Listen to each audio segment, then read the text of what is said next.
Welcome back to my semi-annual reviewing all the books I read in the last 6 months with a single sentence each video. This is for all the books I read from July to December 2025, and I will endeavor to review each book with a single sentence. That being said, I am not a naturally concise person. I am, in fact, very verbose, as you might know if you've watched any of my videos. So some of these sentences are going to be long, okay? Just accept it. I'm doing my best here, but I will liberally use commas, semicolons, dashes, parentheses. It just is what it is, okay? If you would like longer, more in-depth reviews of any of these books, check out the description box. I will list all relevant videos and written reviews as applicable, but we have a lot of books to get through.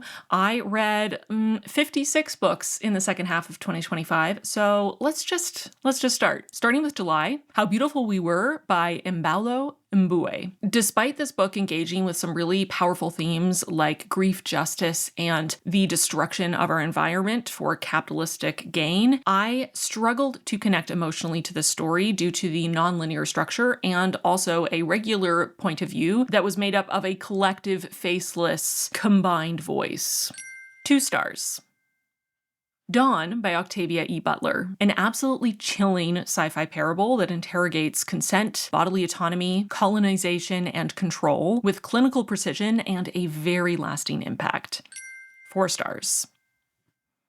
Garden of Earthly Bodies by Sally Oliver. Despite having a lot of potential with a very cool premise, this book left me cold with its overworked prose and the sense that it was a little too enamored with its own cleverness. 2 stars.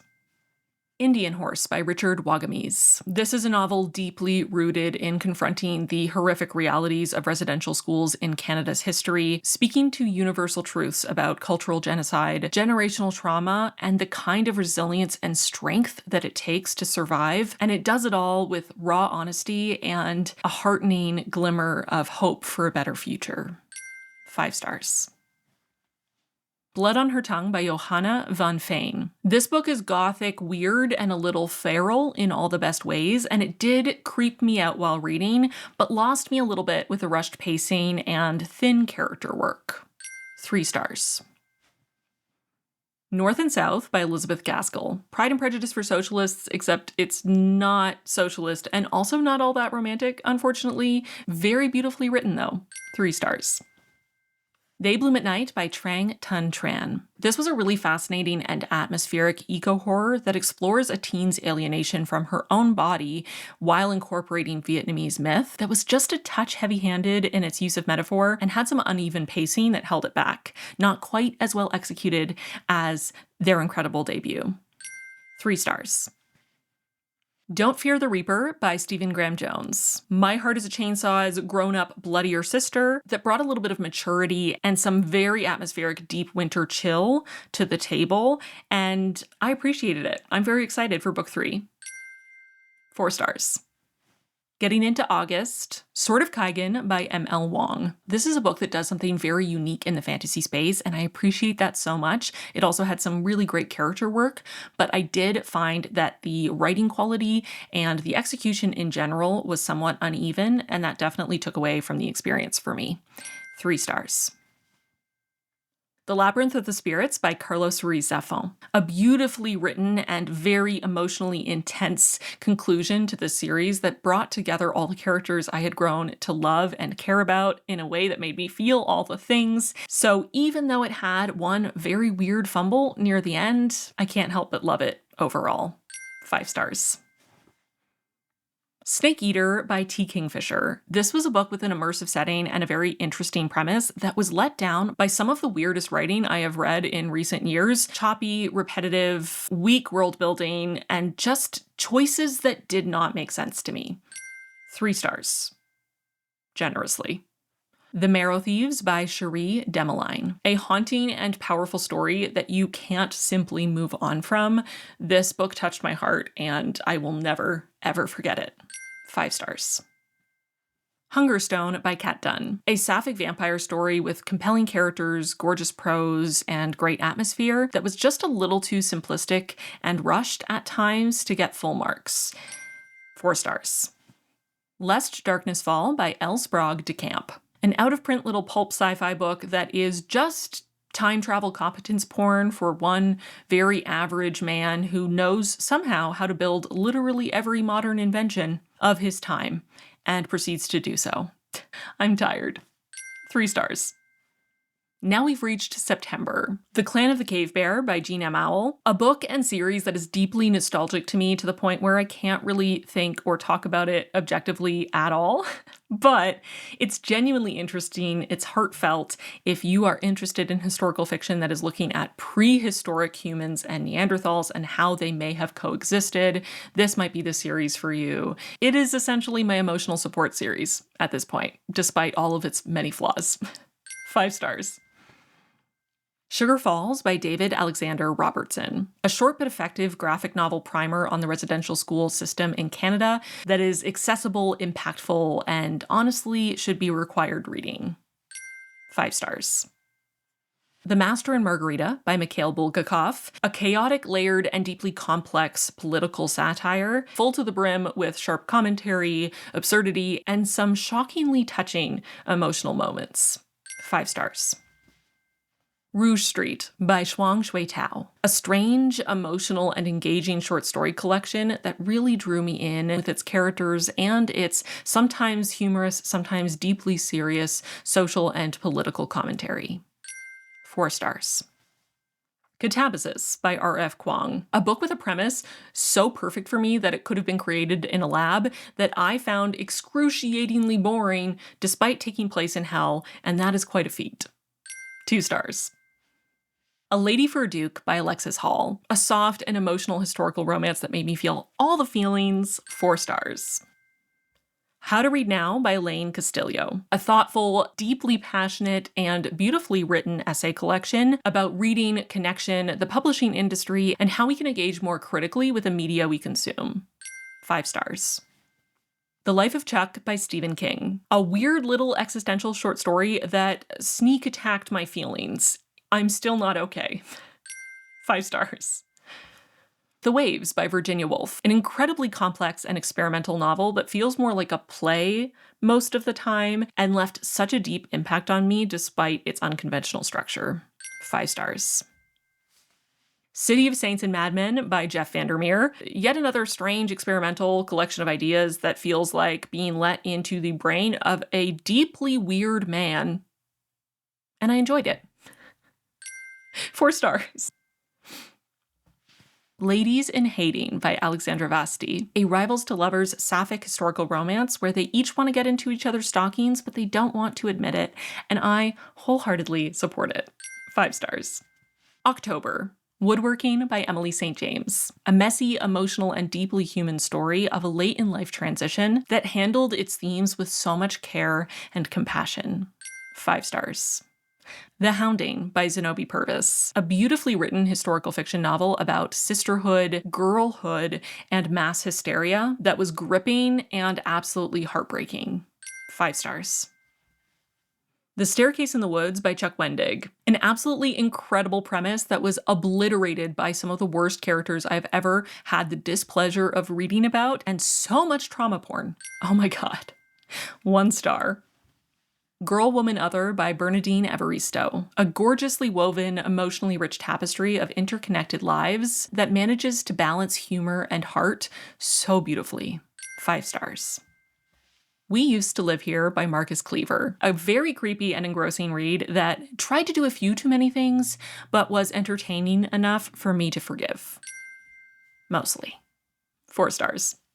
Graveyard Shift by ML Rio. Insomnia sucks so hard, I can attest, but this book helped, because it was very boring.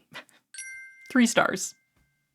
The Valley of the Horses by Jean M. Auel. Yes, this is the follow-up to Clan of the Cave Bear.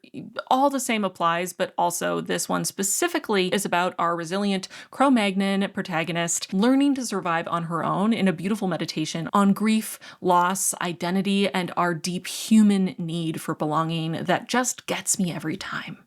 5 stars. Nestlings by Nat Cassidy. My dude. I'm gonna need you to go to Home Depot, post haste, for the love of everything holy, truly, what is your issue? 4 stars.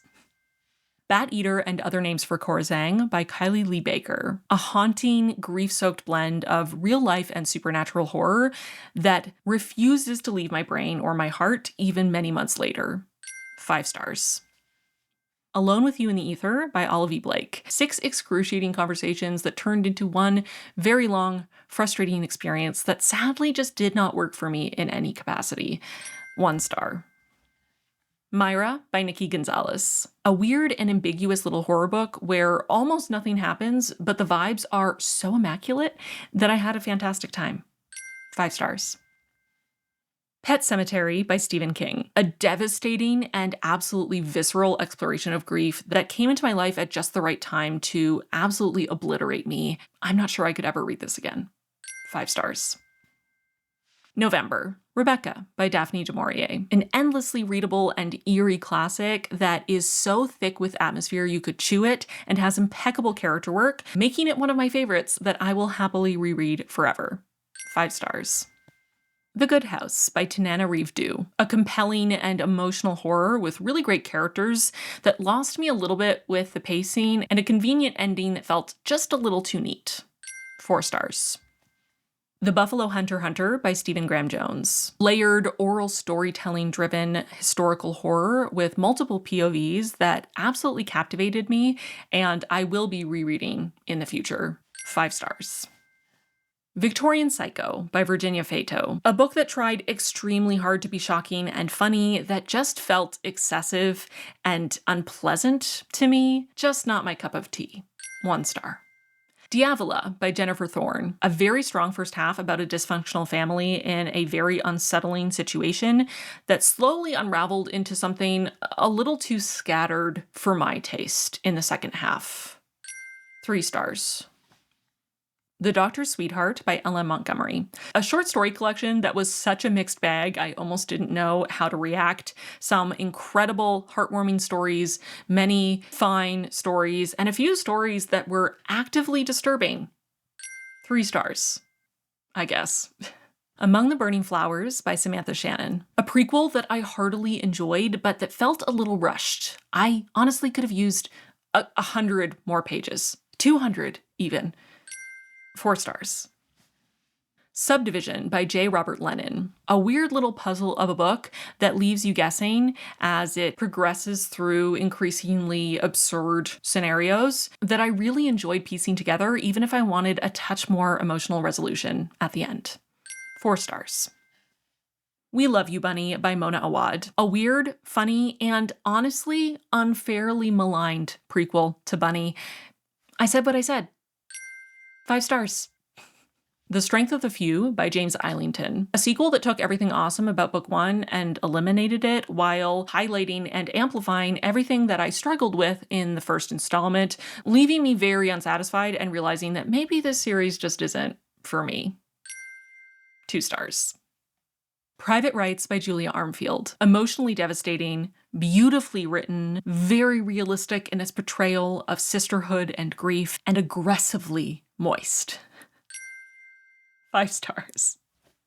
The Priory of the Orange Tree by Samantha Shannon. An expansive, sapphic, dragon-filled fantasy with impeccable world-building, complex political systems and religions that I will always love yesterday, today, and forever. 5 stars.